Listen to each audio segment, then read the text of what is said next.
Hi, I'm Karen Russell, and this is Kristen Carmela, and we are going to talk about the yogi squat, Malasana. One of my favorite postures because I don't know, I always feel like I'm in the middle of a field somewhere, right? Like it's very earthy, grounding. I feel motherhood in this posture for some reason. You might have a different experience, but that's how I feel. And it's a huge hip opener. Malasana is used a lot in yin practices where you might hold it for 7 to 10 minutes. So it's a huge hip opener. And with that said, some people who have really tight hips, they might not love this posture at first. Remember, sometimes the things we don't love are the very things that we should do. So there are options. Yay, there's options in every posture. So we're going to first start with Malasana. So Malasana, I would always start in a wider stance. So come a little wider than your hips, toes slightly out, heels in, almost like a plie, but you never want your toes to be so over-rotated that the second toe isn't in line with the ankle and the knee, right? So don't do bad ballet and turn those feet out. And Kristen's just going to start to squat down, but she's going to show you what it would look like if someone really had bad knees or hips, and then they can just rest. Yep. Even, yes, just like that. So when I have my elderly, I have a couple students that are 85, 90 years old, they don't want a bunch of props. They just don't. Some of them are feisty and they're like, no. So this, I'm telling you. So this, they're getting a huge workout, right? There's a lot of isometric energy here. So what I mean by that is while she's squatting down, she's actually pushing her forearms into her thighs. And as she's pushing down, she's drawing in and kind of holding it there. This is also a wonderful posture for Mula Bandha. Right? You're igniting the Mula Bandha a lot, right?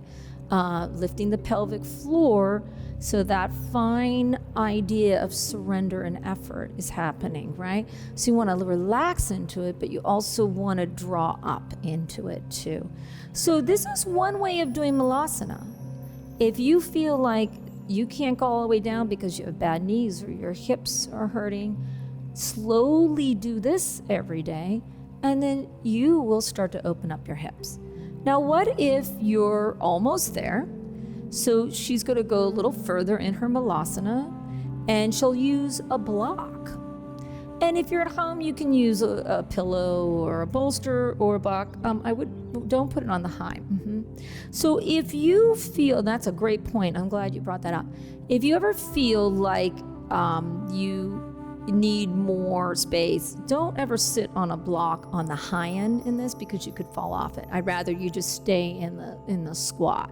Okay, so now she's going to go into Malasana and sit all the way down, and she's going to use the block. And you can bring your feet in a little bit if you want, if that's more comfortable. So let's talk about that. For this, you're comfortable right now? Okay. So now let's talk about that hugging in. So even here you have the 3 platforms. She's rooting down through the feet, right, to draw up, to protect the ankles. She's in prayer pose or Anjali Mudra, and she noticed that she can get her upper arms into the inner thighs. So what's a really nice exercise here is that she can hug, squeeze the inner thighs in, at the same time pushing the inner thighs away with the upper arms, and this is the isometric energy. So this will build a lot of strength. Combine that with the Mula Bandha, with the perineum and the pelvic floor drawing in and up, right? Now, if you sit in this posture for even a minute or two, you're going to start to really open the pelvic floor. And you're also going to start to notice that your lower back, right, will release. The gravity will start to pull the lower back in. So this is also a nice time where you can start to breathe deep, inhaling through the nose, the low belly, the side ribs, the heart. And then exhale down the back body. Remember, we talked about the gift of visualizing the breath going through the whole body. This is one of the postures I like to sometimes stop and do a lot of breath work, especially if I'm teaching a flow class, right? So couple breaths here, just feel it. Root down through the feet, even here, navel in, flesh of the buttocks down. You're doing a little isometric energy work. You're pressing the palms together, the fingertips. You're igniting the upper arms into the thighs. You're pushing the thighs away as the inner thighs are hugging in, which lifts the chest and the collarbones. And then start to visualize the breath, right? So your drishti here, your eyes would be closed, or they're soft at half gaze. And this posture is doing a tremendous opening in the hips, and also opening up and lengthening the low back, right? Strengthening the knees. A couple more breaths of feeling the hugging in, the inner thighs in as the upper arms push away, and seeing the white light energy go through the body. Remember, you can even, if you felt like your hips were really tight here, you could actually take that breath and put it right into your hips. That's pretty cool. And then a couple more breaths. Now, if you've been in this posture for a while, you might need a nice forward fold. So I'm going to ask her to take a nice deep breath in. And then as you exhale, place your hands on the floor. And she's just going to do a nice forward fold, Ustrasana. You could even straighten your legs and do a full Ustrasana forward fold. Oh, you're going to do Dandasana. I was just standing up, forward fold. Yeah, so this is a nice option. You could also, that was a nice option that she was talking about too, is Dandasana. But also a nice forward fold. So if you do a lot of hip openers, especially if you're doing more of a yin practice where you're holding the postures longer and getting into the joints and ligaments, take a moment, do a counterbalance, right? So now this will release everything. Take a nice deep breath in.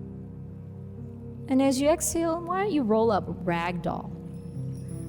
That's another nice way to stack the vertebra, open up, and then exhale your beautiful hair out of your face. So Malasana, squat pose, a lot on the hips and the knees, but it will also help the hips and knees.